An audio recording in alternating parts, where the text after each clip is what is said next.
Shalom saudara, berjumpa kembali. Kiranya Tuhan berkati setiap Bapak Ibu para pendengar dimanapun berada. Mengapa Yesus lahir dari suku Yehuda? Sebuah misteri yang terungkap. Sebuah pilihan yang tidak terduga. Saudara, ketika Allah merancang rencana keselamatan bagi umat manusia, Ia memilih 12 suku Israel untuk dipilih sebagai jalur kelahiran Sang Mesias. Namun Ia memilih hanya satu suku, suku Yehuda, saudara. Mengapa bukan Lewi? Mengapa bukan Lewi yang sang suku imam? Mengapa bukan Yusuf, si pemimpin yang dijadikan menjadi pemimpin Mesir? Atau mengapa bukan Benyamin, anak kesayangan Yakub? Saudara, jawaban bukan sekedar silsilah, tapi penyataan dari karakter Allah yang memilih.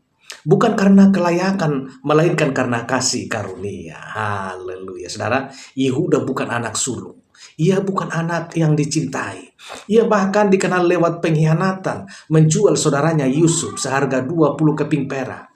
Lalu jatuh dalam skandal menantu perempuannya, yaitu Tamar, yang ia kira seorang pelacur. Namun justru dari latar belakang inilah kita mulai memahami kebenaran teologis yang dalam. Allah tidak memilih yang sempurna, saudara. Ia menyempurnakan mereka yang dipilihnya. Saudara, Yehuda yang namanya berarti pujian memulai kisahnya dengan kehinaan, namun perjalanannya membawa kita menuju penebusan dan kepemimpinan yang sejati. Gambaran dari Yesus yang akan datang ini bukan pilihan acak, saudara. Ini adalah rencana surgawi yang dijahit rapi sejak awal sejarah Israel. Yang kedua, dari penjual saudara menjadi gembala saudara.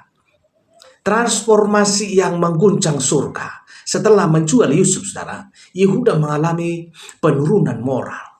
Ia menikahi wanita Kanaan. Anak-anaknya jahat dan ia sendiri terjebak dalam dosa tersembunyi bersama Tamar. Namun ketika Tamar mengungkapkan kebenaran, Yehuda berkata, kita lihat dalam Kejadian 38 ayat 26. Dia lebih benar daripada aku. Itulah titik baliknya.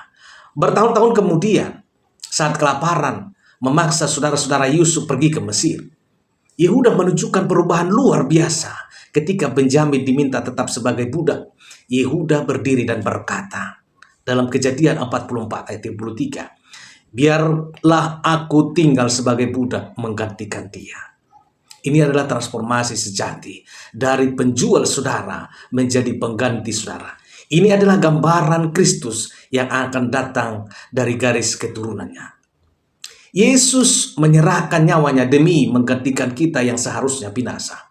Yehuda tidak dipilih karena dia paling hebat, tapi karena ia mengalami perubahan hati yang sejati dan bersedia memimpin dengan pengorbanan, bukan dengan dominasi.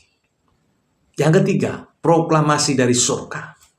Tongkat tidak akan beranjak dari Yehuda. Lahirnya raja yang dijanjikan. Nah saudara, saat Yakub menjelang ajal, ia memberkati anak-anaknya, tapi hanya satu yang diberi nubuat kerajaan. Dalam Kejadian 49 ayat 10, berkata tongkat kerajaan tidak akan lepas dari Yehuda sampai datang dia yang berhak atasnya. Ini dasar nubuat Mesias akan datang dari Yehuda, saudara. Dari Yehuda ke Daud, ke Yesus Kristus. Matius 1 ayat 1 sampai 16. Mencatat silsilah ini dengan teliti, saudara. Mengapa bukan dari suku Lewi atau suku Yusuf? Lewi ditetapkan sebagai imam, bukan raja. Yusuf besar di Mesir, tapi garis kerajaan bukan miliknya. Ruben, Simon, dan Lewi kehilangan hak sulung karena dosa mereka. Yehuda, meski bukan yang terbaik di awal, dipilih karena pertobatannya. Pertobatannya nyata dan karakternya berubah. Dari Yehuda lahirlah Daud, dan dari Daud lahirlah Yesus, singa dari suku Yehuda. Wahyu 5 ayat 5, saudara. Yesus tidak datang dari garis sempurna. Ia datang dari garis yang telah dipulihkan. Ini menunjukkan bahwa keselamatan bukan tentang asal-usulmu, tetapi tentang bagaimana Allah menebus dan mengubah.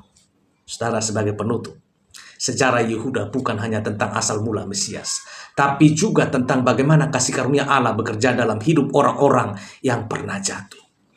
Bila Yehuda bisa diubah dan dipakai menjadi garis keturunan Mesias, maka tidak ada kisah hidup yang terlalu rusak untuk dipulihkan oleh Tuhan. Saudara, demikian perjumpaan kita pada saat hari ini. Kiranya Tuhan memberkati dan salam sehat, salam hebat. Sampai jumpa dalam video-video berikutnya. Haleluya. Amin.